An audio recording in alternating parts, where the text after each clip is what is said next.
तो दोस्तों, उड़ने की आशा के आज के एपिसोड की शुरुआत होती है उसी बदले की आग से, जहां सचिन अरुण का वीडियो बना रहा होता है। इधर अनीश उसको रोकने की कोशिश करता है, लेकिन सचिन कहता है, जब गलती अपन लोग करते हैं तो ये लोग कैसे चाबी निकाल कर फाइन मारते हैं और गाड़ी भी उठा लेते हैं। तभी सचिन की नज़र पड़ती है कि अरुण ने अपनी बाइक नो पार्किंग में खड़ी कर दी है। सचिन कहता है, देख इसको, अब मैं इस फिल्म का पार्ट 2 बनाएगा। इतना कहकर वो एक और वीडियो बनाता है। फिर वो अपनी गाड़ी के डिक्की से एक चेन निकालता है और जाकर अरुण की बाइक के टायर पर लॉक लगा देता है। इधर जब अरुण लौटता है और अपनी बाइक को लॉक हुआ देखता है, तो सचिन उसे दूर से आवाज़ लगाता है। इधर अरुण गुस्से में उसके पास आता है और चाबी मांगता है। तभी सचिन कहता है, नियम तो नियम है ना साहब, सबके लिए एक जैसे ही तो काम करता है। इधर अरुण कहता है कि उसने इमरजेंसी की वजह से बोर्ड नहीं देखा, लेकिन सचिन उसे उसी की कही हुई बात याद दिलाता है कि आप ही ने तो उस दिन कहा था कि इमरजेंसी तो सबको होती है। तभी वहां जमी हुई भीड़ में से एक आदमी सचिन का साथ देते हुए कहता है, एकदम सही बोला भाऊ, ये लोग आम आदमी को बिना फाइन के छोड़ते नहीं है। तभी अरुण सचिन को बखेड़ा खड़ा ना करने की धमकी देता है, लेकिन सचिन भी पलटकर कहता है कि ये तो सिर्फ दूसरा रूल है जो इन्होंने तोड़ा है। पहला रूल तो ये है कि ये खुद बिना हेलमेट के फोन पर बात करते हुए जा रहे थे। इधर अनीश सचिन से चाबी देकर बात खत्म करने को कहता है, लेकिन सचिन कहता है कि आम आदमी उसके साथ है, तो वो चाबी नहीं देगा। लेकिन तभी अनीश चालाकी से सचिन के हाथ से चाबी ले लेता है और अरुण की बाइक खोलकर उसे दे देता है। वो अरुण से आकर कहता है, साहब, भाव की बात भी सही है। हम लोग जब कानून तोड़ते हैं तो आप लोग बराबर फाइन मारते हो ना, तो अगली बार आप भी थोड़ा ध्यान देना, वरना आम आदमी आपकी बात कैसे सुनेगा। तभी सचिन अनीश को कहता है, क्या बात बोली तूने अनिया। और फिर वो अरुण पर ताना कसते हुए कहता है कि उनको भी ट्रैफिक पुलिस वाला स्टिकर बनवा लेना चाहिए, ताकि रूल तोड़ने पर कोई ना पकड़े उन्हें। जैसे ही इधर अरुण अपनी बाइक पर बैठकर उसे स्टार्ट करने वाला होता है, सचिन उसके पास जाता है। वो कहता है, ऐसा नहीं सोचने का कि तू बच गया, क्योंकि आज जो तूने कानून तोड़ा है ना, उसका मेरे पास मस्त एक प्रूफ है। मस्त फिल्म बनाया है मैंने, और उसका जो मेरे को करने का है वो तो मैं करेगा। अरुण कहता है, तू धमकी किसको दे रहा है। वो कहता है, इमरजेंसी ना होती ना तो तुझको बताता कि मैं क्या कर सकता हूँ। पर चिंता मत कर, नजर है मेरी तुझ पर, छोड़ूंगा नहीं मैं तुझको। ये कहकर वो वहां से चला जाता है। इधर सचिन अनीश को कहता है कि इसकी अकड़ अभी तक नहीं निकली है और वो इसकी वाट लगाकर ही रहेगा। इतना कहकर सचिन वो वीडियो सोशल मीडिया पर पोस्ट कर देता है। दूसरी तरफ परेश के घर पर किशोर और उसकी पत्नी सुषमा आते हैं। परेश उनसे पूछता है कि वो लोग कैसे आए, कोई बात है क्या। तो किशोर की आंखों में एक अजीब सी खामोशी होती है। वो कहता है, तुझे क्या बताऊं अब, क्योंकि तूने तो सब देखा ही है। जब भावना घर छोड़कर चली गई थी तो मेरी क्या हालत थी।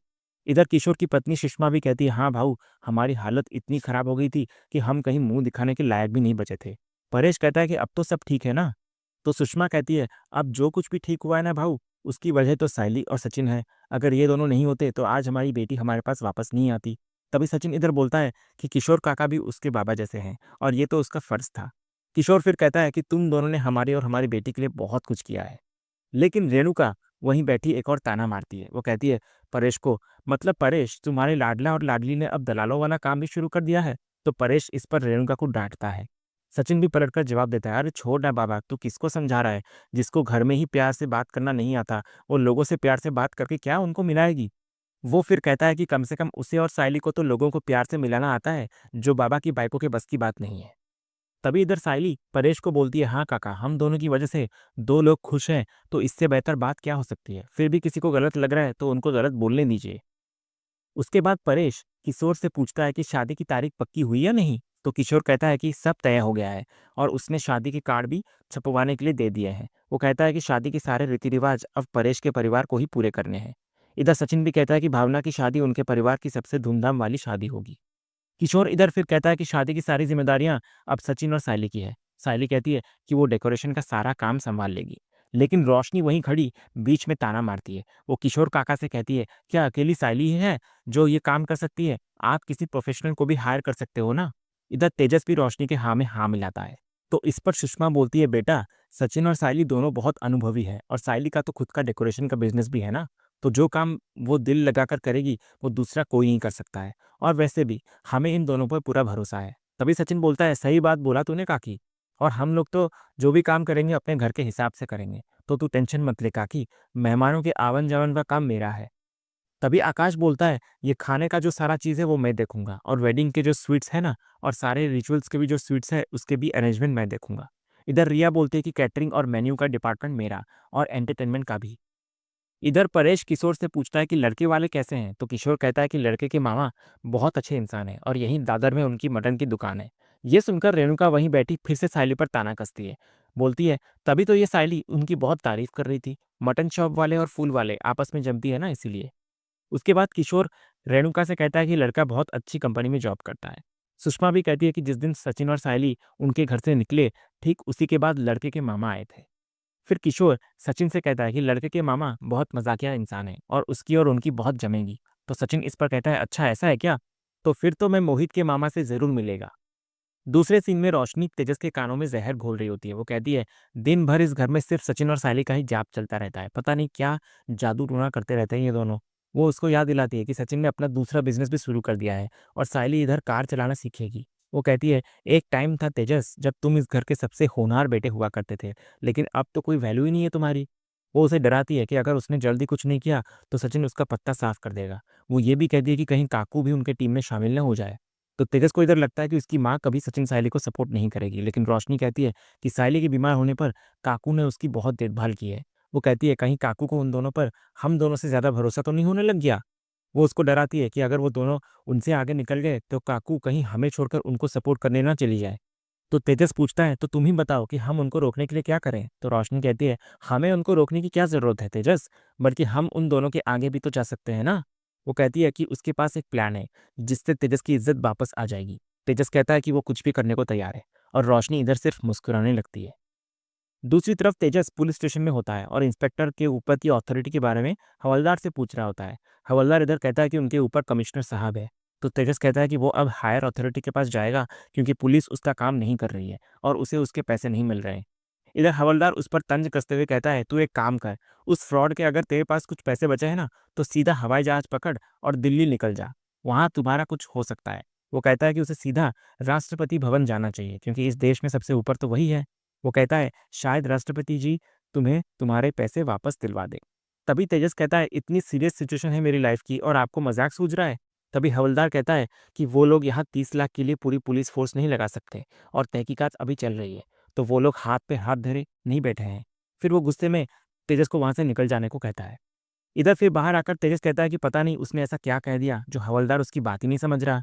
लेकिन वो फिर खुद से वादा करता है कि सचिन और सायली को तो मैं पीछे छोड़कर ही रहूंगा। तभी पुलिस स्टेशन से बाहर आते हुए तेजस की टक्कर अरुण से हो जाती है। अरुण उसको देखकर चलने को कहता है और फिर अंदर चला जाता है। इधर अंदर इंस्पेक्टर अरुण पर चिल्ला रहा होता है कि तुमने ऐसा क्यों किया अरुण? जब यही चीज हम करें तो आम जनता को हम क्या जवाब देंगे? फिर वो उसे उसके फ़ोन पर वही वीडियो दिखाता है जिसमें वो बिना हेलमेट के और नो पार्किंग में गाड़ी खड़ी कर रहा होता है। इधर अरुण को तुरंत सचिन की बात याद आती है तो वो इंस्पेक्टर से माफ़ी मांगता है, लेकिन इंस्पेक्टर उसे एक लेटर पकड़ाते हुए कहता है, ये लो कमिश्नर ऑफिस से आया है 3 दिन का तुम्हारा सस्पेंशन लेटर। तो ये देखकर अरुण हैरान रह जाता है। इधर इंस्पेक्टर वहां से चला जाता है और अरुण के दिल में एक आग जल उठती है। वो कहता है, पहली बार मेरे वर्दी पर धब्बा लगा है, लेकिन मैं जानता हूँ कि ये किसने किया है, लेकिन अब मैं उसको इतनी आसानी से छोड़ूंगा नहीं। दूसरे सीन में सायली घर के बाहर बड़ी ही लगन से पौधे लगा रही होती है। तभी सचिन वहां आता है और कहता है, तू यहाँ बैठे बैठे क्या कर रही है, चल मेरे साथ। सायली पूछती है, कहाँ जाना है? तो सचिन कहता है, तू कैसे भूल सकती है सायली, पिछली बार मैं भूल गया था पर आज तेरा पहला ड्राइविंग क्लास है। सायली कहती है कि उसे अभी पौधे लगाने हैं। वो कहती है, ये पौधे इतने छोटे हैं तो इनकी देखभाल अच्छे से करनी पड़ती है, अगर इनकी देखभाल अच्छे से नहीं की ना तो ये यहीं पर दम तोड़ देंगे।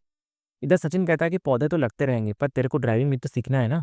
ड्राइविंग सीखना तेरा सपना है और पहले अपने को सपने पूरे करने हैं। तो सायली कहती है कि उसे इसके बाद खाना भी बनाना है, लेकिन सचिन कहता है कि खाने का टेंशन ले मत, खाना तो हम लोग बाहर खा लेंगे। और फिर वो एक मजेदार बहाना बनाता है। वो कहता है, और वैसे भी तू मेरी पहली स्टूडेंट है, तो जब तक तेरा क्लास खत्म नहीं हो जाता ना तो बाकी के स्टूडेंट मेरे को कैसे मिलेंगे, तो तेरा ड्राइविंग सीखना बहुत जरूरी है। तभी सायली बहाना बनाती है कि काकू की तबीयत खराब है, उनके पेट में दर्द है। तो सचिन कहता है कि ये बाबा की बाइको का पेट खराब नहीं, बल्कि उसका दिमाग खराब है। वो फिर आगे कहता है, सायली पहले तू तेरा सारा काम निपटा ले फिर हम लोग चलेंगे। लेकिन सायली एक के बाद एक बहाना बनाती रहती है, कभी कपड़ों की घड़ी तो कभी फूलों की डिलीवरी। तो सचिन उसको समझाता है, हम लोग एक काम करते हैं, तेरे डिलीवरी वाले फूल को हम गाड़ी में ही रख देते हैं, 1 घंटे का क्लास ही तो है, उसके बाद हम खत्म करके सीधे फूलों का डिलीवरी करेंगे। वो फिर कहता है, तू बहाने पे बहाने मार रही है, असली बात क्या है बता। तो आखिरकार सायली अपना असली डर कहती है। वो कहती है, सचिन अगर गाड़ी की ब्रेक फेल हो गई तो? वो कहती है कि उसकी गाड़ी का नुकसान हो जाएगा। सचिन उसको समझाता है कि गाड़ी में एयरबैग है तो उन्हें कुछ नहीं होगा। लेकिन सायली कहती है कि उसे सच में बहुत डर लग रहा है, उसके हाथ पैर ठंडे हो रहे हैं। सचिन उसका हाथ पकड़ता है और कहता है, अरे हाँ तेरे हाथ तो सच में ठंडे हैं। वो उसको समझाता है, ऐसे डरेगी तो फिर नई चीजें कैसे सीखेगी, और तेरे पास तो खुद का टीचर है ना, सचिन देशमुख, तेरा वन एंड ओनली पति। सायली कहती है फिर भी उसे डर लग रहा है, तो सचिन उसे अपनी तरफ खींच लेता है और उसके चेहरे पर एक शरारती मुस्कान आ जाती है। वो रोमांटिक होकर कहता है, क्यों टेंशन लेती है सायली, इधर है ना मैं तेरे साथ, तो कुछ नहीं होगा। और फिर वो उसे छेड़ते हुए कहता है, वैसे सायली मेरे को ऐसा क्यों लगता है कि तू ये सब बहाने से मेरे साथ रोमांस करना चाहती है और उसके बाद फिर बड़ी आसानी से चीज़ें मान जाती है। तो सायली शर्मा कर कहती है, कुछ भी बोलते हो तुम, छोड़ो कोई देख लेगा। तो सचिन कहता है कि वो तो मजाक कर रहा था, लेकिन गाड़ी सिखाने वाली बात एकदम सीरियस है। फिर वो कहता है, बस तू मेरे ऊपर भरोसा रख सायली। ये सुनकर सायली के चेहरे पर एक मुस्कान आ जाती है। वो खुशी से कहती है, ठीक है चलो। तो सचिन कहता है, क्या बात है, एकदम फटाक से मान गई।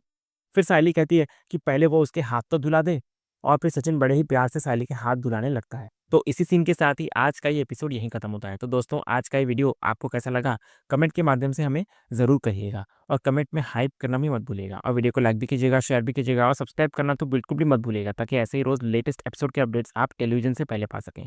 तो मिलते हैं हम एक नए एपिसोड के रिव्यू में, तब तक के लिए नमस्कार।